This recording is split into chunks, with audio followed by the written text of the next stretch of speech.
My husband left me for my sister, believing she was wealthier, only to come crawling back when he learned I was funding her entire lifestyle. I, 28, female, have been married to my husband, 29, for around 2 years after a year of dating. I work in finance and my husband is a bartender. Things were fairly normal in the first 2 months of our marriage, but then I began to see some concerning signs. My husband was spending more time on his phone than ever before, going out with his buddies from work a lot more than what he used to, and he seemed to be working late a lot. I didn't want to admit it at first, but after a while, it became impossible to ignore all the red flags. I talked about it with my friends as well, and everyone agreed that things were a bit fishy. I was terrified of the possibility of it being real, but it began to seem pretty clear that he was cheating on me. This aligned with some other things I had noticed as well, like him pretty drastically changing how he dressed. The whole time that I've known him, he has been the most laid-back person ever when it comes to clothing, pretty much putting on whatever fits, but I began to see gradual changes in his style. He began to dress much better than I had ever seen him. I know this may not seem like a big deal, but a man who has worn flannels and t-shirts his whole life suddenly caring about fashion struck me as weird, to say the least.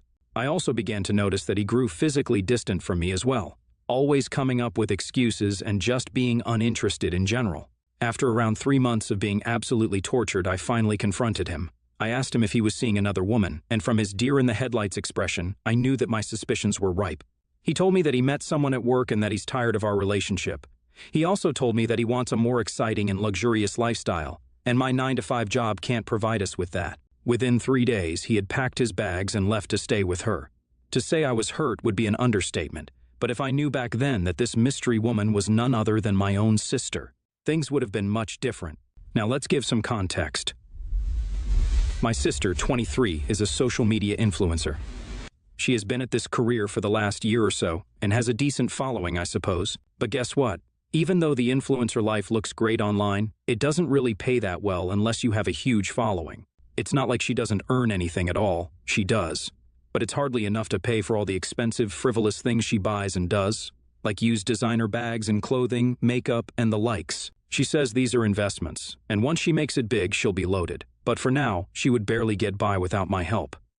My husband has obviously always known that I have a younger sister, but I guess they started getting a bit too close 6 months ago when she moved to the same city as me. My husband sees her fancy influencer life online, but what he doesn't know is that I pay for almost all of it, starting from a significant part of her rent to the fancy products and treatments she flaunts on social media. I don't exactly know when my sister and husband started their affair, but I guess he saw the glamorous life she pretends to have and decided that it's better than what he had with me. I wouldn't even find out about them if it wasn't for a friend who spotted them at a restaurant. Imagine my shock when I found out my husband's mysterious new girl with a luxurious life was my own sister. So I'm the idiot paying for my husband and his mistress in their dream life? Give me a break. So, I did what any sane person would do in my situation. I showed up at my sister's apartment, an apartment that I am practically paying for in its entirety. My husband was lucky enough not to be there when I showed up, but my sister was there. She was surprised to see me, but before she could say anything, I beelined to her bedroom. Sure enough, I found my husband's bags and clothes. She came running after me, and I asked if she wanted to explain herself. She said that he's happier with her and that they are in love with each other. She proceeded to say that we were never right for each other in the first place. I was honestly speechless. This woman was basically living on my charity, and she stole my husband and had the audacity to try and manipulate me about my own marriage.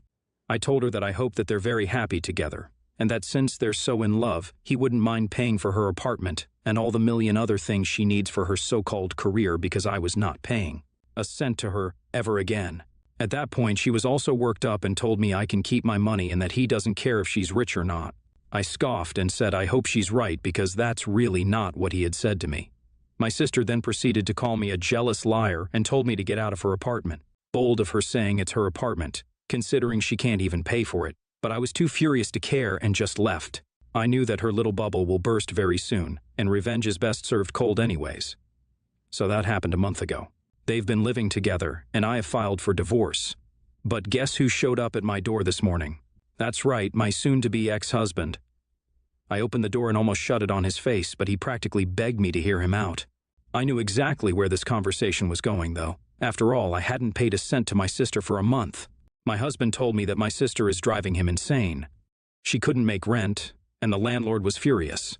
He told me that she finally confessed that I was the one paying for her seemingly luxurious life, and that he had made a huge mistake. He then proceeded to say she's the one who seduced him in the first place and that he never wanted to leave me. This was the same man who had told me I'm not exciting enough for him. I laughed in his face and told him to get out of my apartment before I called the police. After some more drama, he finally left. For now, I'm enjoying the sweet taste of payback. I can't wait to see what happens to my sister, though. I'm sure my husband will go back crawling to her again. A lot of people are asking me to drop my sister's social media handles. I know she's an absolutely terrible person, but I don't want to do that. Rest assured that she's paying for her actions. I haven't spoken to her, but I've called her landlord, and he has given her 2 weeks to get her stuff and move out. He didn't know that I was the one who paid for the apartment, and I took the liberty to tell him, so my sister has no way of convincing him to let her stay. My husband keeps trying to reach out to me through texts and calls, but I have just blocked his number at this point. I have told him to reach out to my lawyer if he needs to ask anything about the divorce because that's the only thing left to discuss between the two of us. You can imagine his reaction to that. From a loving wife and comfortable home, he now has basically nothing. I don't know if he and my sister are still together, but knowing my sister, I doubt it will last. I'm sure the moment my sister finds the next exciting man, it will take her no time to dump him. I even think sometimes that the only reason she did this is because she resented me for having a settled and stable life, unlike her, who was jumping from one relationship to the other with no stable source of income. Whatever it is, I don't care anymore. My sister is begging me to forgive her. I guess not living in her beautiful apartment is harder than she thought it would be. As for my husband, she has kicked him out. At least that's what she says. I don't know where he is now. The last time I saw or heard from him was when he showed up at my door begging for forgiveness. They've conveniently decided to put the blame on each other, my sister saying he's the one who initiated everything. And it all happened so fast, she couldn't think it through. She says losing her apartment and all her fancy things will ruin her career and begged me to help her out. I honestly feel no pity for her. She made the call to backstab me with my own husband and simply put, I just don't care who started things. They're both equally to blame. I told the same to my sister, who freaked out and said that I'll be the one to blame if she loses everything she has. I'm still as angry as I was, but I'm confused. Aitia for abandoning my sister? It has been 2 months since I last spoke to my sister. I randomly checked her social media out of curiosity and found out that she has moved back to her hometown. I called up my mother, and she told me that my sister moved in with them a while ago and begged them not to tell me. What a fantastic fall from grace. It's a small Midwestern town, so let's just say it won't be easy for her to live the picture-perfect high-end influencer life from back home. As for my husband, we're still in the process of getting divorced. He's making it difficult for no reason, but I have all the patience in the world. In other news, I have met someone. It's still nothing, and we've only been on 2 dates, but I have a good feeling about this. Wish me luck. It doesn't even need to be said, but NTAOP. I don't know what bubbles your sister and husband had been living in their whole life. In fact, I think you were being way too generous by paying for your sister's frivolities in the first place. I know I wouldn't. Your gold-digging prophetic husband got what he deserved, and so did your sister. They truly make the perfect pair. Ha ha. You're way better off. NTAOP. Your sister and husband are disgusting. I think it's hilarious how your sister thought your husband actually loved her when he was actually after her money, which was, of course, your money in the first place. You did the absolutely correct thing by abandoning them both. That's exactly what they deserve anyway. I, 30, male, am married to my wife, Ellie, 29, female, and we are expecting our first child later this month. BG, Allie, and her brother, Leo, and late brother, Josh, were raised by my mother-in-law. Mother-in-law was a former foster child who never found a forever family in the system and was never able to track down any biological family, though she does believe she'd have half-siblings somewhere. When Ellie and her brother's dad then decided to quit his job and leave her on her own to raise the kids, she struggled. Then she lost Josh, the oldest, when he was 15 years old. It tore them apart and was yet another big hit for my mother-in-law, who did everything she could for her kids. Ellie has talked about how her mom suffered terribly with her mental health under the strain of everything, and how she's grateful that she was able to recover enough to be present in their lives today. Today, mother-in-law is starting to financially be in a better, more stable place, but she's far from rich. She's also not dropping everything to help her kids all the time. Ellie and Leo have told me before that their mom had to give away so much of herself when they were growing up, how to spread herself so thin that they don't think she could do it anymore because she had no support and only had her kids, who she didn't want to burden. So even though we live close to mother-in-law and Leo, she's not offering to be our child care, not that we expect her to. But I will get to why I say that, and she didn't pay for our wedding or throw us a big, massive baby shower. She's a wonderful person, and Ellie will always say she is the best mom and would never ever want to lose her. My parents were visiting this weekend, and we had an argument. Back when we were engaged, they had commented that our wedding was not as big as they would have expected, and that my mother-in-law had not paid for anything. I told him it was our wedding, not mother-in-law's, so she had no reason to pay for it. I told him not to bring it up again. They knew the history then, but it was bothering them that we chose to live close to her when she gives nothing and does nothing a mother and expectant grandmother should do. They then started talking about how it must kill my wife that her own mother doesn't care, is a crappy mother, and how they know she likely hoped mother-in-law would offer to watch our child while we both work and throw her a big baby shower and offer to be on hand to help with every little thing. I told them they had no right to speak about what my wife wanted, and how dare they judge mother-in-law so harshly when they know what she has been through. I told them I did not want them upsetting my family, wife, brother-in-law, and mother-in-law with those opinions, and I made them leave. They told me I was punishing them for having sympathy for my wife and for wanting better for her than her own mother does.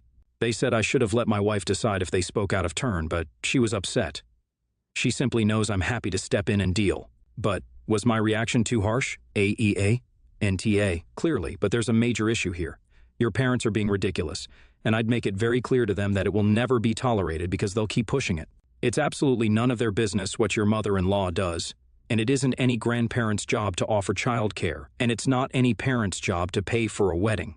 These things are nice, sure, but not everyone is in that position, and no one has the right to demand these things from their relatives, and especially not the parents of the couple. What the hell is that about? I also want to thank you for standing up for your wife. I can't tell you how many stories I hear of the husband's parents treating people rudely, and he cowers instead of confronting them and sticking up for his wife and her family. You did a good thing here, but I expect it's not over yet. You will need to set a hard boundary in the near future. Your parents are absolutely not looking out for your wife by saying her mom doesn't care, knowing what she went through, and knowing your wife loves her. My friend, female 20, feels unattractive. She asked me, female 21, to help her glow up, and we talked about pretty privilege. It's not all sunshine and rainbows. As a former loner, I never received attention, and everything changed when my appearance became mainstream in college. My nerdy hobbies became quirky, instead of being made fun of. I told her about my ed and my relapses. She wanted to go through with it. We made a Pinterest board. I tried to follow a makeup tutorial to achieve a new look for her. The results were good, and I let her borrow my clothes and took Instagram pictures, and she wanted to share her new look. I was happy that she was. Happy. I used my products for the past months. I made a beauty box for her birthday using drugstore and high-end products. The total was $120 plus, but she meant more than that to me. After that, whenever I go to her room, the box is left untouched. It takes me 45 to 60 minutes to do her makeup. I'd work on hers first before mine when going out. Also upgraded her wardrobe within budget. Her personality became twisted. It led to an argument after bringing it up. She can't expect me to do her makeup whenever she wants to party. I need to work on my academics. I can't spend so much time doing her makeup for 7 days. She thinks I'm jealous of her newfound attention and said, "Unlike you, I'm not an anorexic." Hearing the last sentence hurt me. I said she shouldn't be a spoiled, entitled brat, expecting to be spoon-fed since I gave her all the resources. She stormed out of my room in tears. Our mutual friends ripped me apart. She reposted a TikTok about friends sabotaging each other when one's doing well and tagged me on her public story. I didn't engage with her and blocked her. We haven't talked in 2 weeks, and she came knocking on my door, begging me to do her makeup for Halloween since she's partying with her friends. This was the first time she apologized to me, and I just told her no. She made a scene outside my dorm. As an RA, I couldn't have someone crying in public and disturbing my residents. I let her in and gave her some tissues and water to calm down. She kept saying sorry, and I just asked her why she's here. She said that she can't do her makeup perfectly like how I helped her. I told her that she's on her own and she needs to leave. She's on her knees and begging me to help her since she doesn't have much time to get ready. I told her to stop and that I'm sick, so I want to lay in bed for the night. She wouldn't stop screaming, so I told her to stop unless she'd like me to call university police. She said I was abusing my power and that she would report me. I encouraged her to go for it since anyone can call up or talk with the resident directors. At this point, I just wanted peace and quiet since I had a raging headache and was coughing like there's no tomorrow. I warned her one last time before she finally gave up and left. Wibta, thank you all so much for the support and advice. I definitely see things clearer now. I brought this up to my supervisor to keep her in the loop, And I've documented this whole situation. I also told our mutual friends, and they showed me screenshots of their conversations. She disrespected me even more, lol, but I'm not even surprised at this point. And yes, I know that it's now on TikTok as well. Thank you all for letting me know. I guess there's nothing I can do about the publicity of it all. I don't know if it's too much to make a burner account to tell the creator to remove it, but I did consider it. On the bright side, nearly all of our friends ended up taking my side, while only 2 didn't. I decided it's best to cut those 2 off along with her. Hopefully, I won't be hearing from them any longer. Also, my lab results are negative. I think it might have been frat flu or something, but I did get my boosters a couple of weeks ago. I guess my immune system is just not up to par, especially with the changing weather. I appreciate everyone's concern. Losing a friend honestly hurts more than losing a romantic partner. It's a different type of pain, but I'll get over it eventually. NTA pretty toxic. Keep your distance from her.